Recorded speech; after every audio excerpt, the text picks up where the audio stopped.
Action.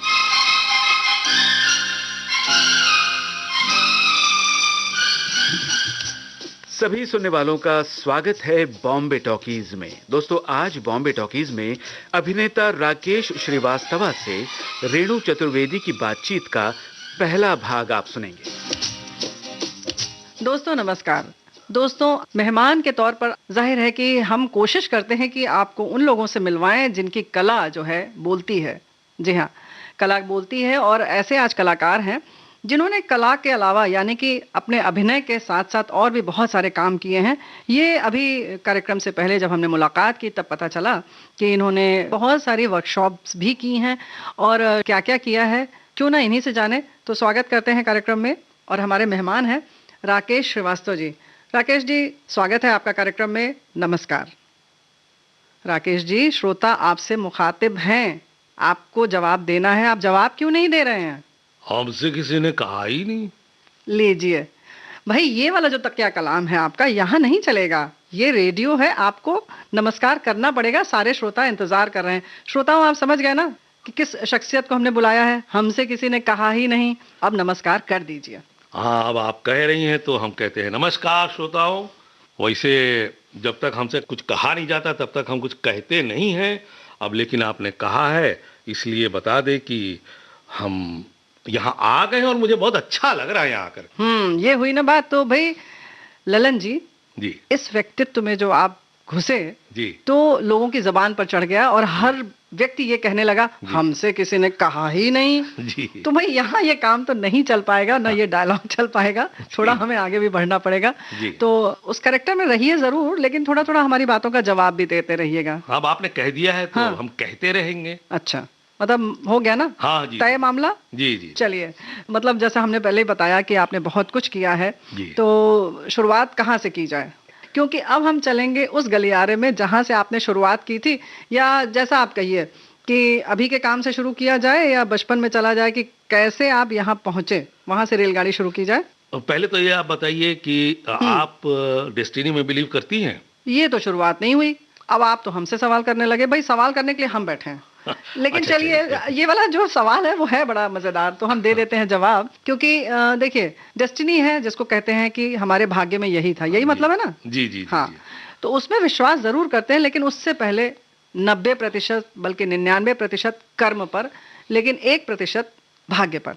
जी हाँ, जो 99% कर्म जो है ना, और आप ही ने कहा ना कि भाग्य से जुड़ा होता है, ये दोनों चीजें जुड़ी होती हैं। अरे कभी कभी ये 1% भारी पड़ जाता है 99। जी हाँ, वो मेरे साथ भी वही हुआ कि वो भारी पड़ गया। अच्छा। और ऊपर वाले ने जो हमारा मार्गदर्शन किया कर्म का, वो उसी क्षेत्र में किया जिस क्षेत्र में वो मुझे यहाँ तक पहुंचाना चाहते थे। जी। और ये मेरा सौभाग्य है कि जहां मैं आज बैठा हूँ आकाशवाणी विविध भारती में, मेरे जीवन की शुरुआत जो है ये अभिनय कला की, ये ऐसे ही एक कमरे से, ऐसे ही माइक से, ऐसी ही परिस्थितियों से मेरी शुरुआत हुई। ऐसा? जी हाँ। क्या बात कर रहे हैं? हाँ, सच में? हाँ जी हाँ, उसके पीछे भी एक बड़ी अच्छी सी, बड़ी प्यारी सी घटना है। अच्छा, हाँ बताइए।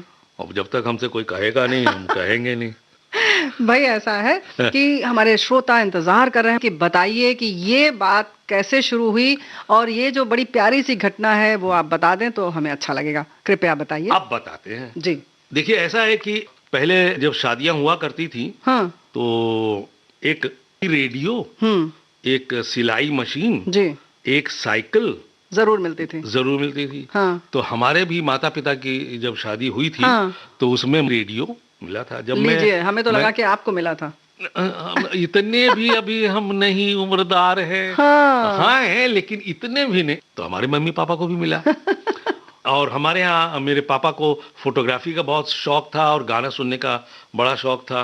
मेरी दादी जो है वो बहुत अच्छी फोक सिंगर अपने आप में थी। जी जी जी। उनके बगैर कोई भी शादी ब्याह जो है ना, उसका कार्यक्रम पूरा नहीं होता क्या था। बात? तो ये भी डेस्टिनी की चीज हो गई ना।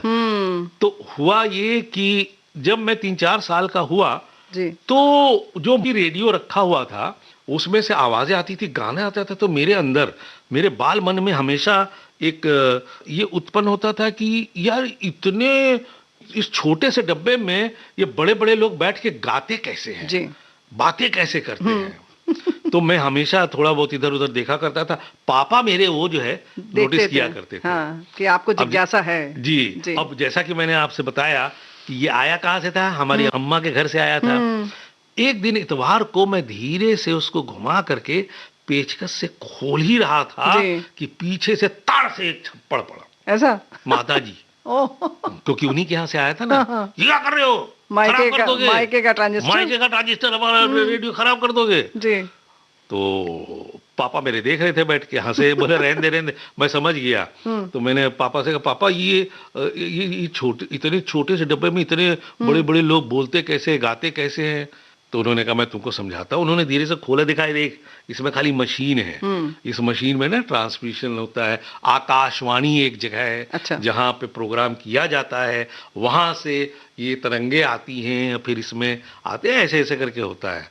तो मेरे कान में एक शब्द पड़ा, आकाशवाणी जी। मुझे याद आया कि मेरे घर के जो पड़ोसी हैं साउथ इंडियंस, वो इंजीनियर हैं आकाशवाणी के। अच्छा। हाँ। तो जब पापा ने समझा दिया धीरे से, जब उसको पापा जब तक उसके पेचकस कस ही रहे थे, मैं भाग के उनके पास गया और मैंने कहा, अंकल अंकल आप आकाशवाणी में काम करते हैं? तो उन्होंने कहा क्यों? बोला मुझे ले चलिएगा कभी, किसी दिन दिखाइए कैसे क्या होता है। वाह। तो उन्होंने कहा ठीक है, संडे को तुम्हारी छुट्टी होगी और मेरी इधर लगातार संडे को ड्यूटी है जी। तो पहली बार मैं उनके साथ, संगमेश्वरन अंकल थे मेरे, उनके साथ मैं पटना आकाशवाणी गया।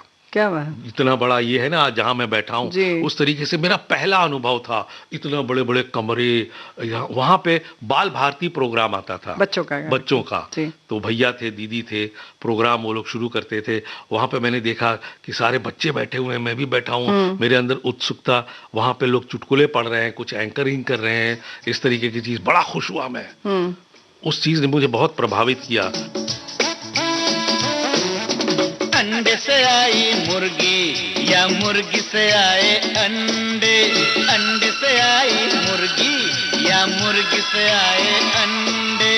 दिन पहला है मंडे या मंडे से पहले संडे।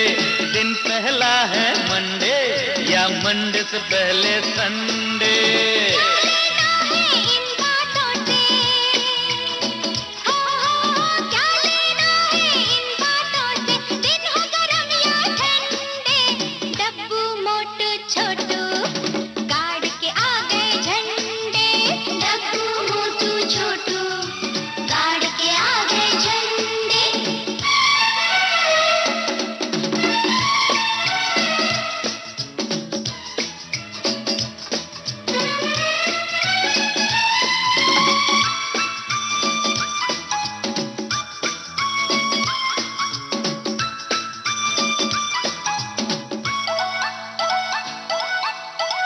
अनहोनी बातें होती रही हैं, पर ये अजूबा कैसा हुआ है।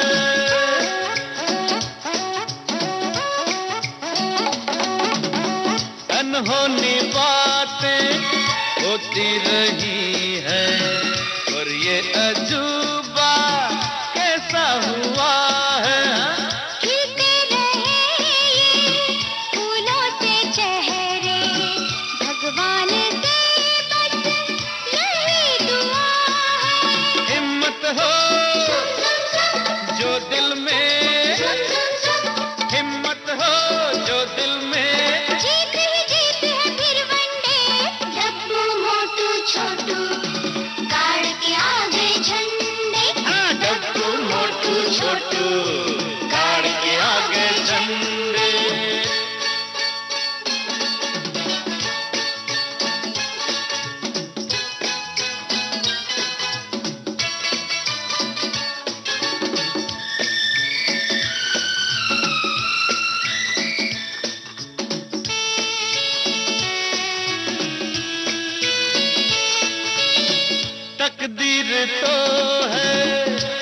बंद मुट्ठी खुलते ही आ गई मम्मी तुम्हारी।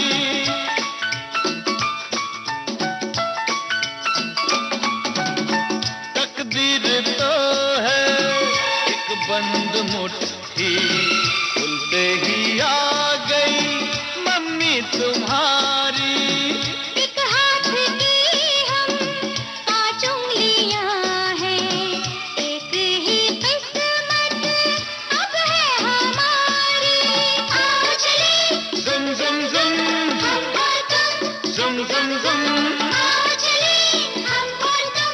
मिलाकर कंधे से कंधे, डब्बू मोटू छोटू गाड़ के आ गए झंडे।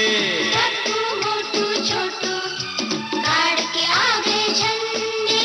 अंडे से आई मुर्गी या मुर्गी से आए अंडे, दिन पहला है मंडे या मंडे से पहले संडे। क्या लेना है इन बातों से, हो क्या लेना है इन बातों से, दिन हो गरम या ठंडे, डब्बू मोटू छोटू गाड़ के आ गए झंडे। डब्बू मोटू छोटू गाड़ के आ गए झंडे। जब प्रोग्राम खत्म हुआ तो अंकल ने कहा चलो तुम्हें रिक्शा करा दे, घर चले जाओ। तो कैसा लगा तुमको? हमने कहा नहीं, एक बार में मेरा मन नहीं भरा। क्या बात है। हाँ, वाह। तो उन्होंने कहा अच्छा ठीक है, तू संडे संडे आया कर, अच्छा, मैं अपने साथ ले आया करूंगा, तुझे छोड़ दिया करूंगा। अच्छा, तब सजीव होता था बच्चों का कार्यक्रम। हाँ, लाइव था, पूरा जी, सजीव था। तो मैं उनके साथ जाने लगा। 2-3 बार जो देखा तो मैंने कहा यार ये चुटकुले पढ़ते मैं भी पढ़ सकता हूँ। अच्छा, घर पे ही 2-3 चुटकुले ना अपने से तैयार करके ले गया। अच्छा, वो झुमरी तलैया जो था ना, वो आकाशवाणी ने ही फेमस किया हुआ जी, था। बिल्कुल। तो वहां पर भी चिट्ठियों में झुमरी तलैया आता था जी। तो मैं भी लेके गया था और मैंने जो है वहाँ जो चिट्ठी आई थी, मैंने जाकर के कहा भैया भैया मैं भी चुटकुला पढ़ना चाहता हूँ, सुनाना चाहता हूँ। तो उन्होंने कहा अच्छा सुना। तो मैंने एक चुटकुला सुनाया, उनको बड़ा अच्छा लगा। अरे वाह, बहुत अच्छा पढ़ता है। तो उन्होंने मुझे 2-3 चुटकुले दिए और मेरा नंबर आया, मैंने पढ़ा, फिर तालियां बजी। अच्छा, फिर एक आध लोगों ने पढ़ा, फिर मैंने पढ़ा, फिर तालियां बजी। तो वो जो ताली की जो गूंज है ना, वो कानों को भा गई। वाह। और जब मैं बाहर निकला तो भैया ने कहा कि अभी रुको तुम। मैंने कहा अब क्या है? तो वो मुझे ले गए अकाउंट्स डिपार्टमेंट। मुझे थोड़ी पता था क्या होता है। 5 रुपए मिले मुझे। क्या बात है। मेरी जीवन की पहली कमाई 5 रुपए। अच्छा, तब मुझे नहीं पता था कि आज के दिन जो है भैया मुझे चुटकुला पढ़ने देंगे। अगले इतवार को जब मैं गया ना, तो मैं पूरे मोहल्ले में गा के गया था, सुनो आज जो है ना तुम लोग बाल भारती प्रोग्राम सुनना जरूर, आज मैं चुटकुला पढ़ने वाला। तो हुआ ये कि मैंने उस दिन भी 2-3 चुटकुले पढ़े, 5 रुपए मिले। मैं घर जब पहुंचा, घर पहुंच के देखा मेरे घर के बाहर भीड़ लगी हुई है, मेरे दोस्तों की, मम्मी पापा की। मैंने कहा यार क्या हो गया? हाँ। तो अंदर अरे तुमने चुटकुला पढ़ा, अरे आज तुम्हें सुना हमने, ये वो, हीरो बन गया। मार तालियां। मैं तो स्टार बन गया उसी समय जी। अपने आप में। मेरे दिल ने कहा गुरु ये काम बड़ा अच्छा है, इसमें ताली भी मिले, शोहरत भी मिले और 5 रुपए भी मिले। जी। तभी मेरे बाल मन ने तय कर लिया कि मुझे अभिनेता बनना है। तो ये बालमन जो था वो उस समय कितने वर्ष का था और किस सन के? मैं 3rd या 4th स्टैंडर्ड में रहा हूँगा। तो 7 साल 6 साल इतनी उम्र थी मेरी उस वक्त। और आप किस सन की बात कर रहे हैं? थोड़ा 5 रुपए का अंदाज लग जाएगा कि कितना वजनदार होता था तब 5 रुपए। 68। बताइए। तो वाकई 5 रुपए में बहुत सारी चीजें आती थी उस समय। तो आपने कुछ खरीदा? हाँ, मुझे रसगुल्ला बहुत पसंद था। तो मैं जब घर गया ना, तो मम्मी के लिए रसगुल्ला लेके गया था। क्या बात है। उस समय ये सब नहीं होता ना, जैसे बड़े होकर के बच्चे कहते हैं ना, जब पहली कमाई करते हैं कि मैं अपनी माँ के लिए साड़ी ले जाऊंगा, पिताजी के लिए। मुझे क्या अकल, मुझे तो यही नहीं था कि भाई मुझे पैसे मिलेंगे। तो रसगुल्ला तो ताजमहल से भी महंगा लगता था ना, अच्छा लगता था। 5 रुपए मेरे लिए तो क्या बात पता नहीं, आज जितनी कमाई होती ना उससे कहीं ज्यादा उस समय काउंट ही नहीं करना आता था मुझे, वो वाली हालत थी। तो राकेश जी, जैसे कि हमने कहा कि बहुत खुशी दिख रही है दोस्तों, तो वो चुटकुला अगर सुना दें तो हम लोग की भी खुशी दुगनी हो जाए। जो मैंने ऑडिशन में मैंने हाँ, वही जिससे कि आप अप्रूव हो गए। हाँ, वो उस चुटकुले की भी ना वही सच्ची घटना है। अच्छा। मेरे जो ननिहाल है उनका सरनेम है डग। DAGG, डग लिखते हैं। हाँ। तो मेरे मामा जो थे, एक दिन संडे को उन्होंने अपने बॉस को फोन किया जी। उनके घर पे कुछ उनको काम था जी। तो इत्तफाकन फोन जो है बॉस की पत्नी ने उठाया जी। तो मामा से पूछा उन्हें, हाँ हेलो कौन बोल रहा है? नमस्कार, मैं ऑफिस से डग बोल रहा हूँ। बोले कौन बोल रहा है? मैं डग बोल रहा हूँ। ए जी सुनो, तुम्हारे ऑफिस से कोई मेढक बोल रहा है। तो ये चुटकुला सुनते ही जैसे आप हंस रही है ना, वो भैया दीदी हमारे दोनों बड़े जोर से हंसने लगे। उन्होंने कहा डन, आज से तुम भी चुटकुला पढ़ोगे, डन हो गया, सुनाओगे। हाँ, क्या बात है। तो वाकई कह सकते हैं ना कि इस तरीके का चुटकुला या ये ऐसा चुटकुला नहीं सुना गया था अभी तक। चलिए, आप जब बचपन में घूम ही रहे हैं और आप उस रिकॉर्डिंग की बात बता रहे हैं कि बच्चों के कार्यक्रम, बाल भारती और ये सब कुछ, तो उस समय चुटकुले की बात हो गई, पैसा आपको बहुत रोमांच दे रहा था, लोगों का स्वागत, सब कुछ, तो कोई गीत भी तो कान में गूंज रहा होगा। जी हाँ, जैसे प्रोग्राम खत्म होता था, हम निकलते थे ना, तो गाना बजता था एक, तो यही गाना बजता था, हम भी अगर बच्चे होते, नाम होता मेरा डब्लू बबलू, खाने को मिलता लड्डू। तो सुन लेते हैं यहाँ पर ये गीत। हम भी अगर बच्चे होते, हम भी अगर बच्चे होते, नाम हमारा होता गबलू बबलू, खाने को मिलते लड्डू, और दुनिया कहती हैप्पी बर्थडे टू यू।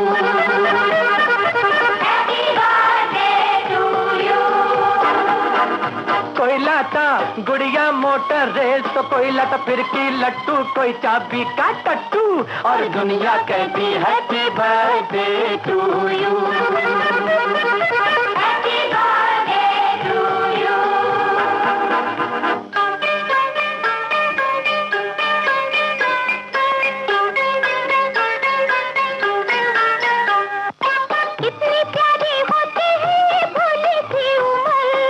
नौकरी की चिंता, ना रोटी की फिकर, नन्हे मुन्ने होते हम तो देते साहूकर, पीछे पीछे डैडी मम्मी बनके नौकर, चॉकलेट बिस्कुट टॉफी खाते और पीते दूध, और दुनिया कहती हैप्पी बर्थडे टू यू।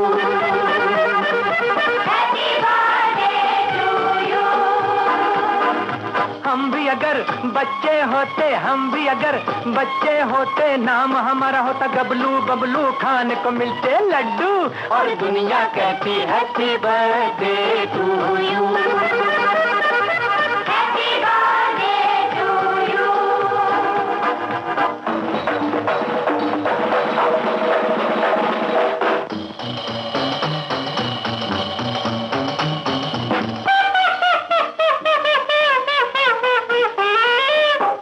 कैसे नखरे करते घर वालों से हम, पल में हंसते पल में रोते, करते नाक में दम, अक्कड़ बक्कड़ लुक्का छुपी कभी छुआ छू, करते दिन भर हल्ला गुल्ला दंगा और धम, और कभी जिद पर अड़ जाते जैसे अड़ियल टट्टू, और दुनिया कहती हैप्पी बर्थडे टू यू।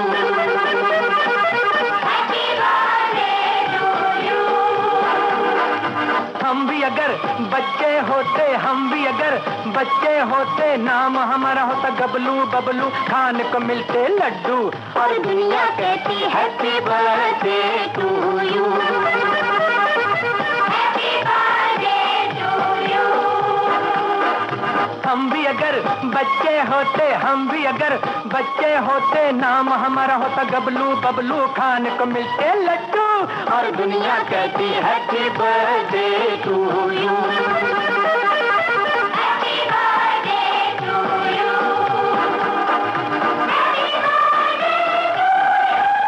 वैसे राकेश जी, जैसे आप बता रहे हैं, मतलब कहते हैं कि पूरा चित्र आपने खींच दिया, हम उस एरा में पहुंच गए, उस समय में पहुंच गए, और सचमुच लगा कि हम स्टूडियो में बैठे हैं और कोई बाल जो है, बच्चा जो है वो चुटकुला सुना रहा है, उसकी खुशी और उसका वो एहसास, वो पैसे मिलने का जो कहते हैं ना कि उमंग, वो सब कुछ आपके चेहरे से भी दिख रही है और आपके बातों से। आज भी जैसे जब मैं बता रहा था ना, तो मैं वाकई पटना के आकाशवाणी में पहुंच गया था उस जगह, और वो मेरे अंदर का बच्चा जो है ना, वो आज तक जो है वही जागा हुआ है, जो कुछ भी करवाता है ना, मेरे अंदर का वो जो बाल मन है ना, वही करवाता है। क्या बात है। क्योंकि उसी समय उसको ना अंग्रेजी मतलब ट्रिगर कर दिया गया था। जी, तो राकेश जी, अब उससे थोड़ा सा एक कदम आगे बढ़े।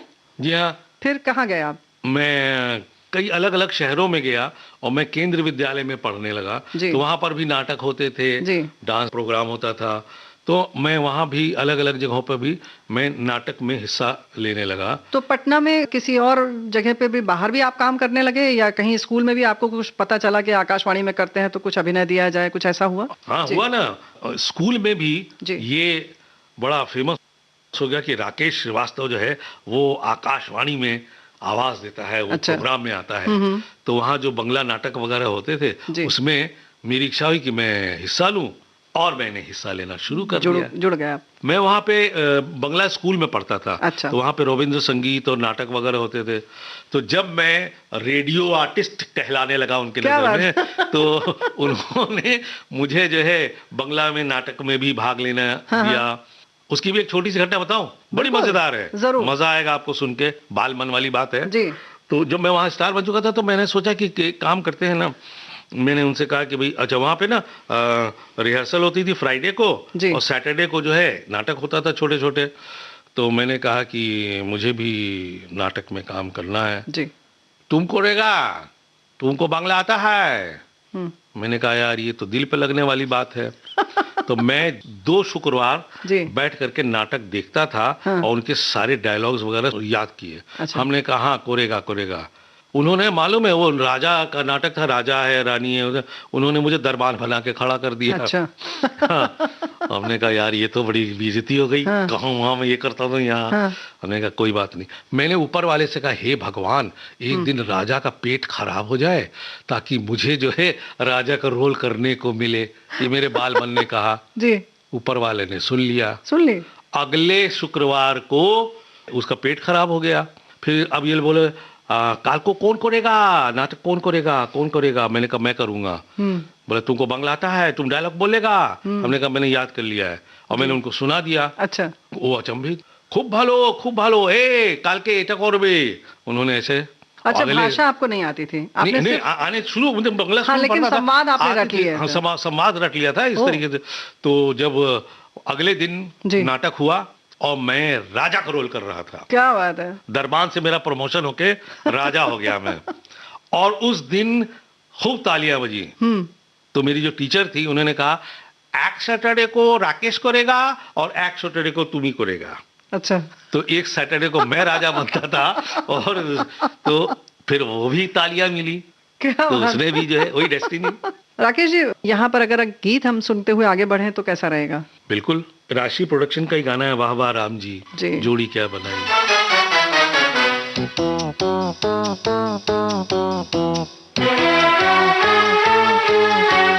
वाह वाह राम जी जोड़ी क्या बनाई,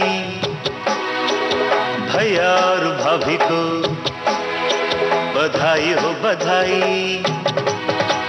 सब रस्मों से बड़ी है जग में दिल से दिल की सगाई। आपकी कृपा से ये शुभ घड़ी आई, जीजी और जीजा को बधाई हो बधाई। सब रस्मों से बड़ी है जग में दिल से दिल की सगाई। वाह वाह राम जी, वाह वाह राम जी, वाह वाह राम जी।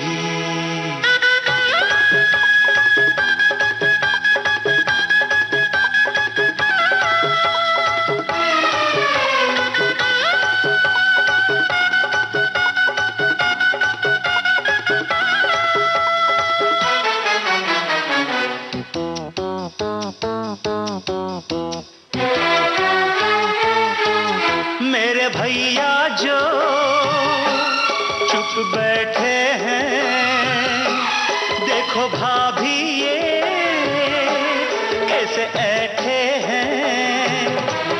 ऐसे बड़े ही भले हैं, ऐसे बड़े ही भले हैं, माना थोड़े मन चले हैं और आपके सिवा कहीं भी न फिसले हैं। देखो देखो खुद पे जीजी तेराई, भैया और भाभी को बधाई हो बधाई। सब रस्मों से बड़ी है जग में दिल से दिल की सगाई। वाह वाह राम जी, अरे वाह वाह राम जी, वाह वाह राम जी।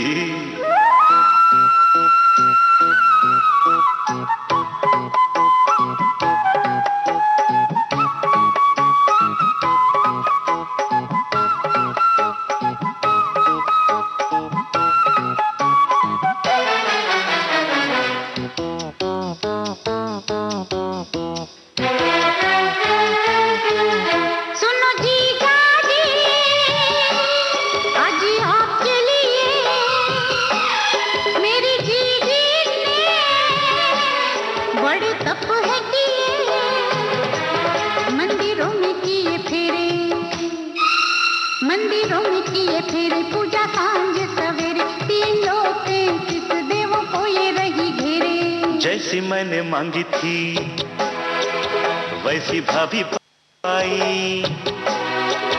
जीजी और जीजा को बधाई हो बधाई। सब रस्मों से बड़ी है जग में दिल से दिल की सगाई। वाह वाह राम जी, अरे वाह वाह राम जी, वाह वाह राम जी। राकेश जी, वाकई बहुत ही अद्भुत आपकी कहानी है। देखा जाए सुना जाए तो बहुत सामान्य सी लगती है, लेकिन एक जो बाल मन पर असर करती है और जो एक जिज्ञासा होती है, एक चाहत होती है, एक तरंग होती है कि ये कर लें वो कर लें और वो पूरा हो जाए। लेकिन जो आपने सीख लिया, सारे संवाद आपने रट लिए, वो बहुत काबिल तारीफ बात है। उसी ने तो मुझे सिखाया कि जीवन में अगर कुछ करना है तो मेहनत करना जरूरी है जी, और आपको फोकस्ड होना बहुत जरूरी है।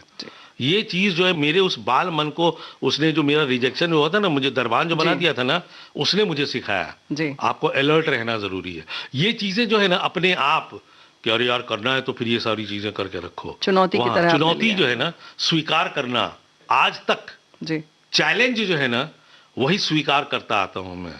एक काम करता हूँ उसको मैंने स्लेट पोंछ देता हूँ, फिर नए काम की नए चैलेंज के साथ शुरुआत करता हूँ। क्या बात है जी। राकेश जी, ये जो आपने बताया, उसके बाद अब ये जो भाषा जो बदल गई, बांग्ला भाषा पर धीरे धीरे आपका अधिकार भी होने लगा, तो उसमें कोई गीत आपको पसंद आया? आप गाते भी हैं? गाने पर एक छोटी सी घटना बताऊं? जरूर। दुर्घटना बताऊं? अच्छा, ऐसा? ऐसा है, जब मैं भारतीय नाट्य अकादमी में पढ़ रहा था जी, तो नौटंकी के लिए गुरु गिरिराज प्रसाद कामा जी आए थे जी, जो कि हाथरस के बहुत ही पॉपुलर नौटंकी।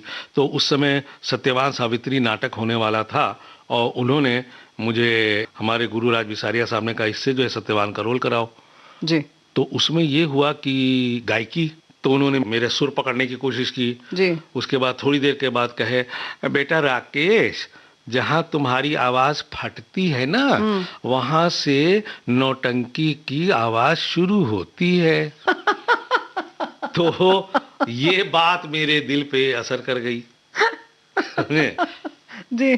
लखनऊ में ही संगीत नाटक एकेडमी है जी, वहां पर उस समय म्यूजिक एप्रिसिएशन कोर्स शुरू किया था जी। हर सैटरडे संडे को 2 घंटे का 6 महीने का प्रोग्राम होता था जी। तो मैंने पहला काम किया कि वो जाके ज्वाइन किया। अच्छा। वो इसलिए कि अगर मैं अच्छा गायक नहीं बन सकता हूं तो कम से कम अच्छा श्रोता तो बन ही जाऊं।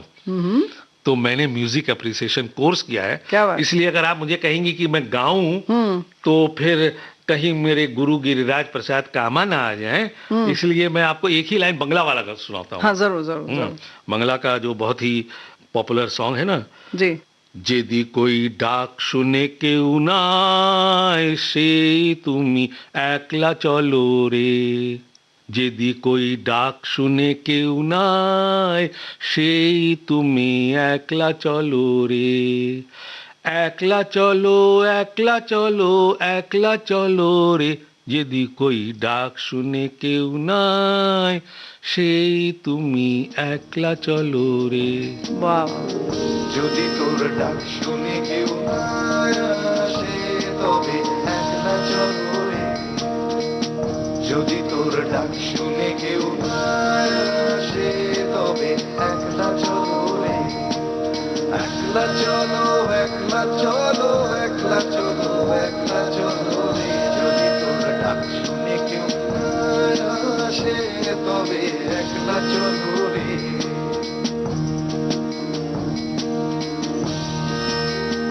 तन्हा राही अपनी राह चलता जाएगा, तन्हा राही अपनी राह चलता जाएगा, अब तो जो भी होगा देखा जाएगा, अब तो जो भी होगा देखा जाएगा। तन्हा राही अपनी राह चलता जाएगा, तन्हा राही अपनी राह चलता जाएगा, अब तो जो भी होगा देखा जाएगा।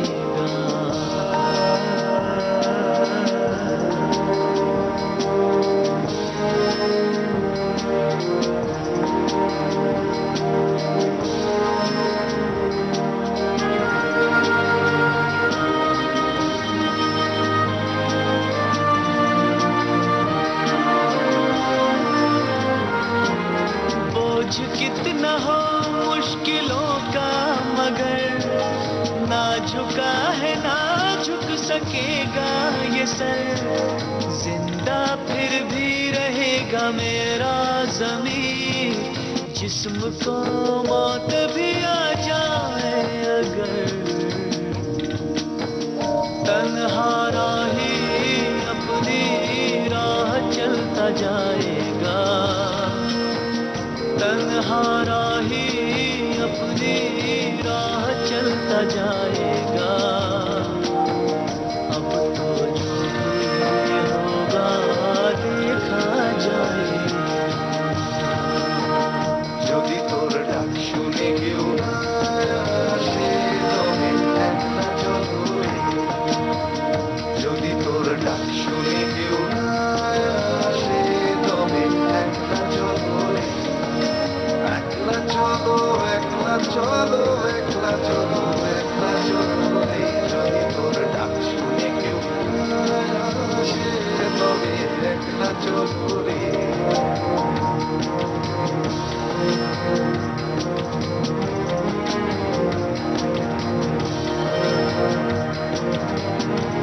बाजी पे लगाने की खातिर हम जान हथेली पर लाए,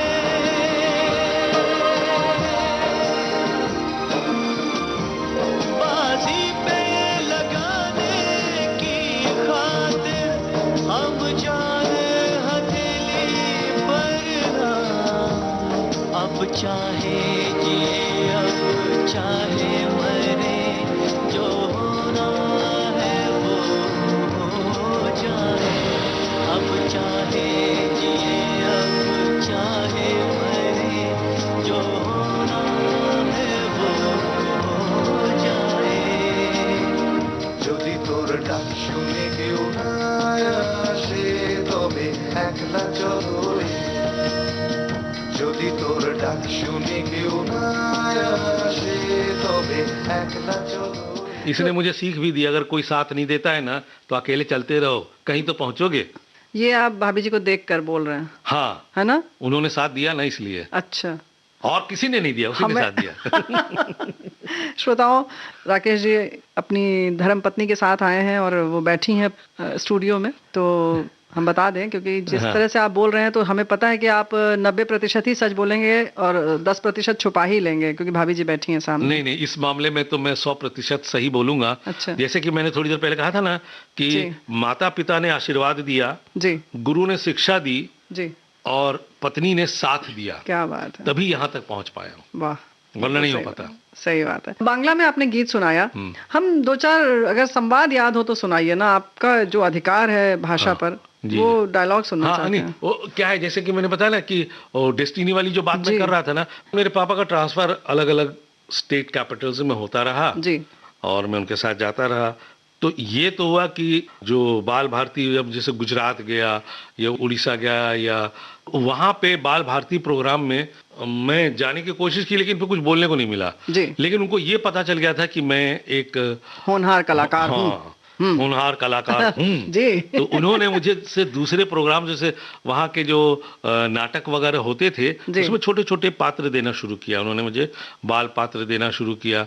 फिर घूम फिर के लखनऊ मेरे पापा का ट्रांसफर हुआ, तो उस समय तक मैं ग्रेजुएशन में पहुंच चुका था। मैं अलग अलग प्रांतों में रहा हूं ना, तो उससे ये रहा, मुझे मैं आसाम में भी रहा हूं। अच्छा। तो उससे ये रहा कि अलग अलग जगह की भाषा का, हिंदी का जो एक्सेंट है ना जी, वो मेरे अंदर आया, वहाँ के कल्चर्स मेरे अंदर आए।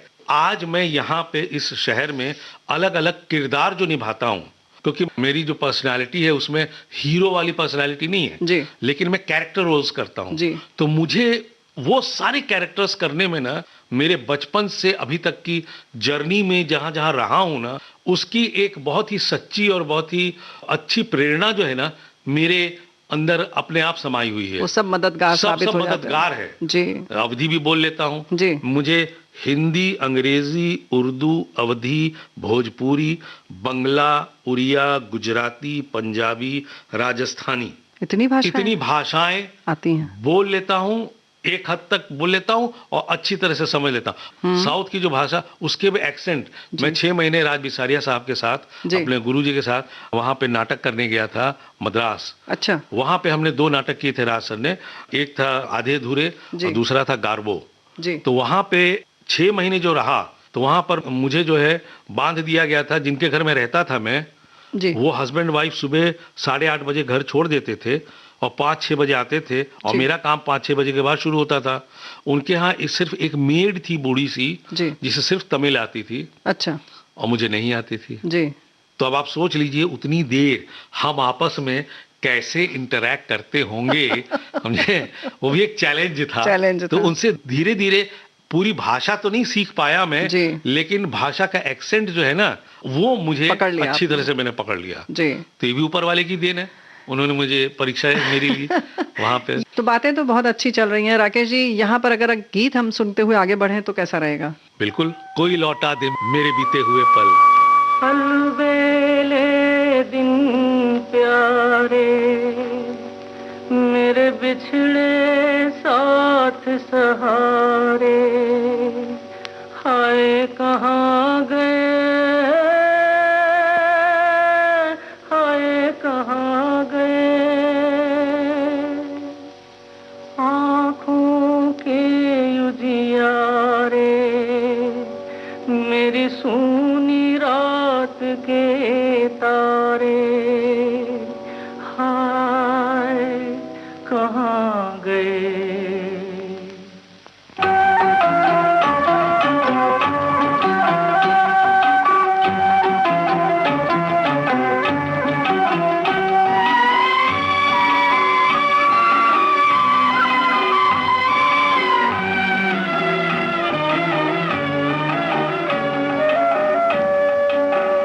कोई लौटा दे मेरे बीते हुए दिन, कोई लौटा दे मेरे बीते हुए दिन, बीते हुए दिन वो मेरे प्यारे पल छिन, कोई लौटा दे मेरे बीते हुए दिन, कोई लौटा दे मेरे बीते हुए दिन।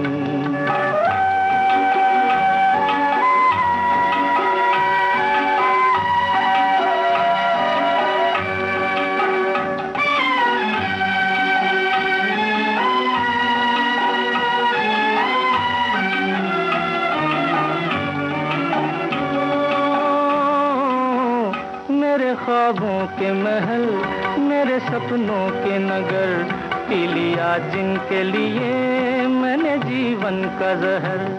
आज मैं ढूंढूं कहाँ खो गए जाने किधर, आज मैं ढूंढूं कहाँ खो गए जाने किधर, बीते हुए दिन वो हाय प्यारे पल छिन, कोई लौटा दे मेरे बीते हुए दिन, कोई लौटा दे मेरे बीते हुए दिन।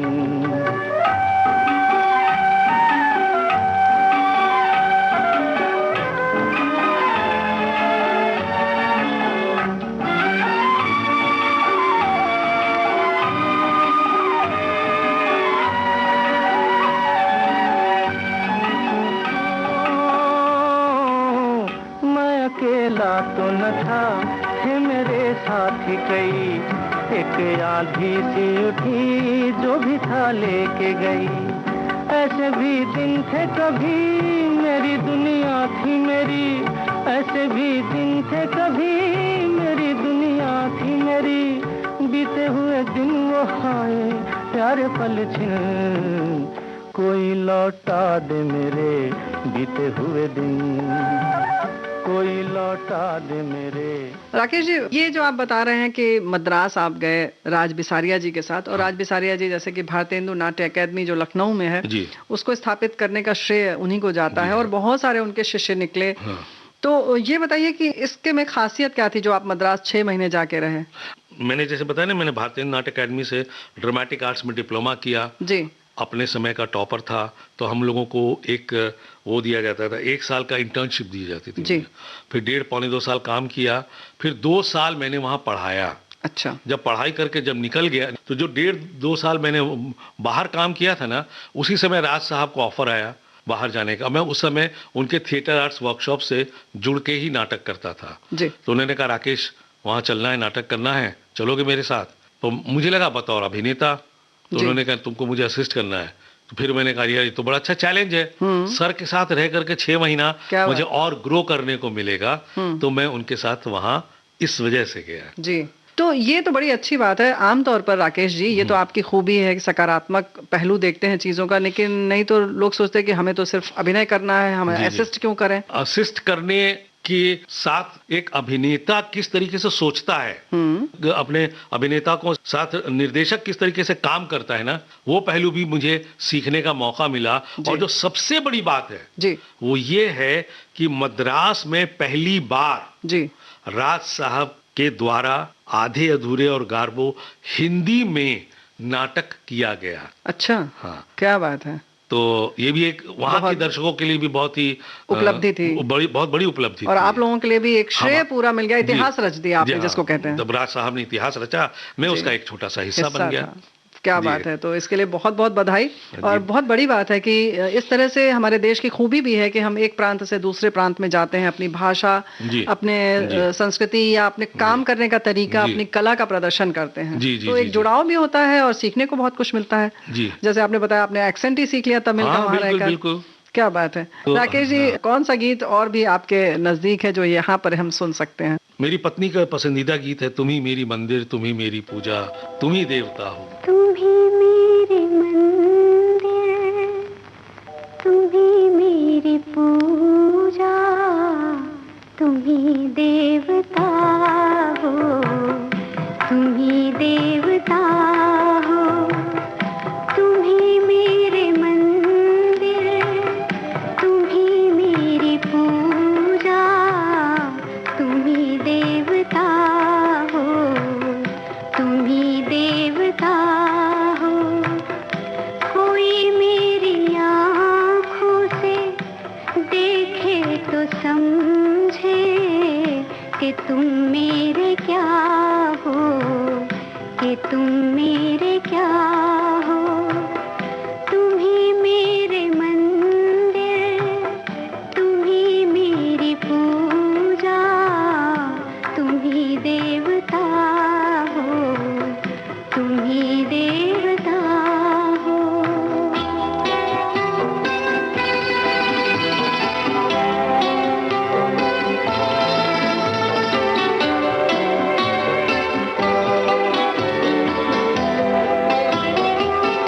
जिधर देखती हूँ उधर तुम ही तुम हो, न जाने मगर किन ख्यालों में गुम हो।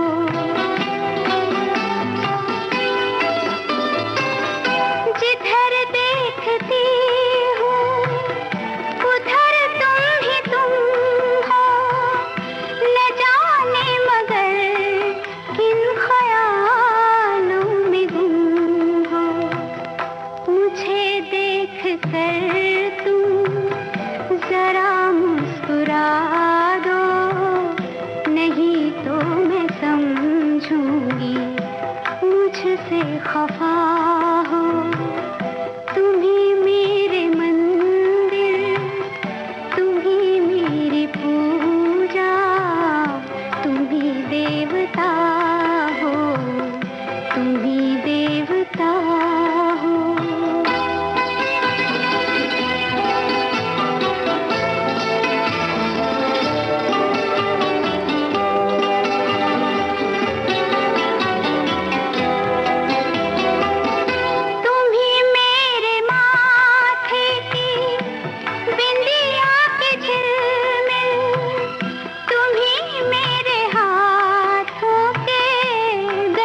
रहा हो।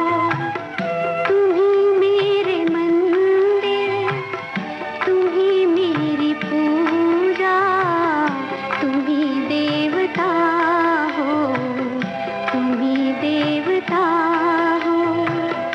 तुम ही मेरे मंदिर, तुम ही मेरी पूजा, तुम ही देवता हो, तुम ही देवता। तो अब आगे की यात्रा जो है वो डेस्टिनी वाली आपकी कैसे चली? हाँ, तो जैसे मैंने बताया ना कि मैं जब पढ़ा रहा था, जी। 2 साल पढ़ाया मैंने वहाँ पे। उसके बाद ये हुआ कि यार तू करने क्या निकला था, अभिनेता बनने निकला था ना। जी तब तक मुझे मौका मिला FTIA से फिल्म अप्रिसिएशन कोर्स करने का। जी। उस समय 3.25 महीने का कोर्स होता था। मैंने दाखिला FTIA से? FTIA से। अच्छा। तो मैंने वहाँ जाकर के 3 महीने का फिल्म अप्रिसिएशन कोर्स किया अच्छा। और ढेर सारी फिल्में देखी, पूरा सब कुछ चीज़ों को समझा। जब वो ख़त्म होने को आया तो फिर मेरे बालमन ने ही कहा कि तू बनने क्या निकला था, अभिनेता बनने निकला था ना। अच्छा। तो तू वापस जाएगा तो मास्टर बन के रह जाएगा, तो एक्टर कब बनेगा। तो मैं बजाय लखनऊ जाने के हाँ। मैंने कहा यार पुणे से मुंबई पास है जी। चुपचाप वहीं भाग ले। अच्छा। और मैं भाग के यहाँ आ गया।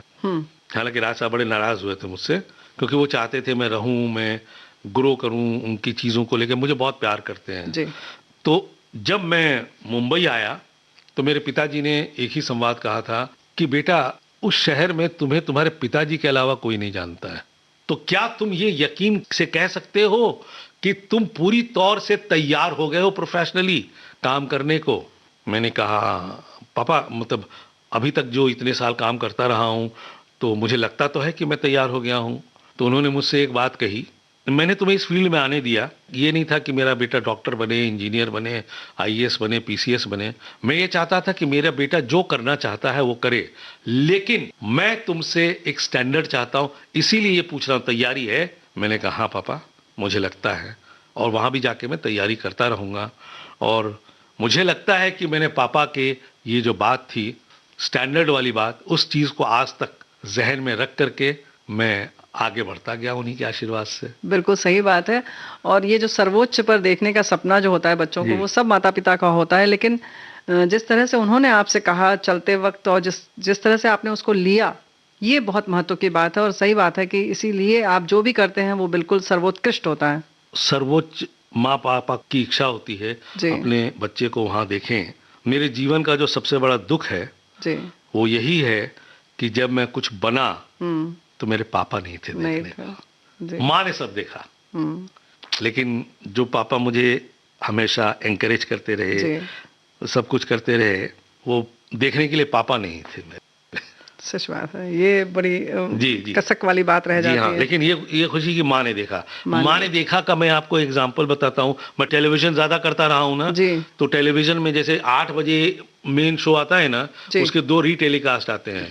तो मेरी अम्मा जो थी वो भी देखती थी, मेन भी देखती थी, और दोनों रीटेलीकास्ट भी देखती थी अपने बेटे का। तो हर शो माँ का प्यार, माँ का प्यार, ये बात तो मुझे है। ऐसा लगा कि पापा के हिस्से का भी वही देख रहे हैं। लेकिन आपके बहुत सारे जो भी हैं वो ऐसा है कि 2 बार 3 बार देखा जा सकता है, ये भी बात है। जी हाँ, जी हाँ, बहुत सारे शोज ऐसे। वही बात जो मैंने कहा ना कि मेरी कोशिश यही थी कि मैं स्टैंडर्ड का काम करता रहूं। एक आध जगह तो ऐसा हुआ है, जैसे मैं बताऊं, मैं आनंद महेंद्रू जी के साथ काफी काम किया। तो DD2 शुरू हुआ था, तो उस समय वीकली सीरियल्स आते थे। तो एक 13 एपिसोड का सीरियल था, मुझे 2 एपिसोड करने को बुलाया गया था। अच्छा। वो 52 एपिसोड तक गया और मैं फिर वो लगातार करता रहा। मेरी इच्छा थी कि मैं रमेश सिप्पी साहब और श्याम बेनेगल जी के साथ काम करूं जी। तो श्याम बेनेगल जी के साथ तो शुरू में आते ही रवि केमू साहब उनके एसोसिएट थे, मुझे जानते थे, तो उनके साथ काम शुरू हो गया मेरा। लेकिन रमेश सिप्पी साहब के साथ काम करने में मुझे 4 साल लग गए। लेकिन जब मैं उनके साथ काम किया मैंने, वहां भी यही हुआ कि क्राइम टाइम करके DD2 पे सीरियल आता था, मैं गया था 3 एपिसोड करने, और फिर मैं लगातार उनके साथ करता रहा। तो ये तो डेस्टिनी नहीं है, ये आपकी कला की खूबी है या आपका हुनर है। हाँ, क्या कहेंगे आप?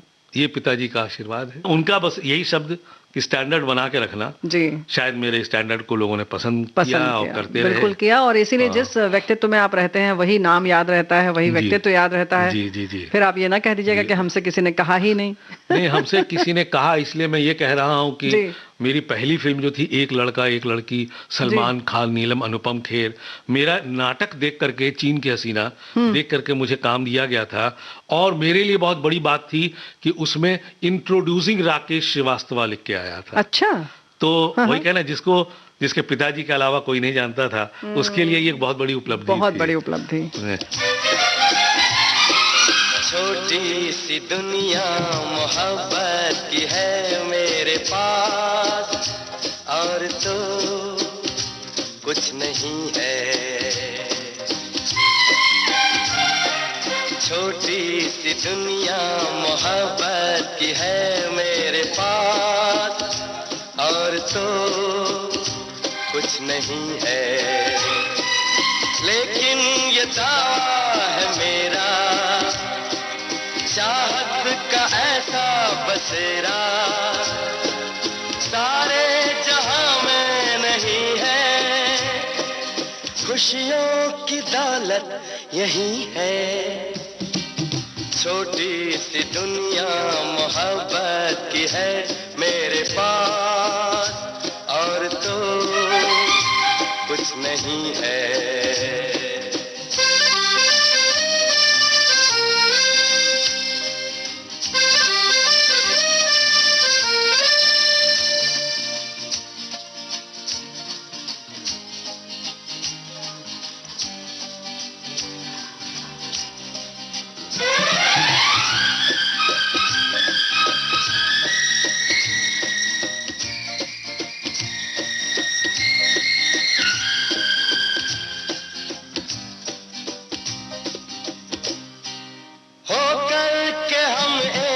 दूजे के सुख सुख के साथी बनेंगे, मिट जाएंगी उलझने सब, मिलकर जो हम तुम चलेंगे। रुत आएगी जब बहारों की, मस्ती में घूमा करेंगे, दिन रात होठों पे अपने चाहत के नगमे खिलेंगे। बेचैन दो दिल मिलेंगे, छोटी सी दुनिया मोहब्बत की है मेरे पास, और तो कुछ नहीं है। ये था अभिनेता राकेश श्रीवास्तव से रेणु चतुर्वेदी की बातचीत का पहला भाग। इस बातचीत का दूसरा भाग आपको सुनवाएंगे अगले हफ्ते बॉम्बे टॉकीज में। तकनीकी सहायक गणेश शिंदे, प्रस्तुतकर्ता जुबैर खान। सेलुलाइट डिजिटल अपना बॉम्बे टॉकीज, हर पिक्चर की कल्चर है अपना बॉम्बे टॉकीज। रॉकिंग है, रोलिंग है अपना बॉम्बे टॉकीज।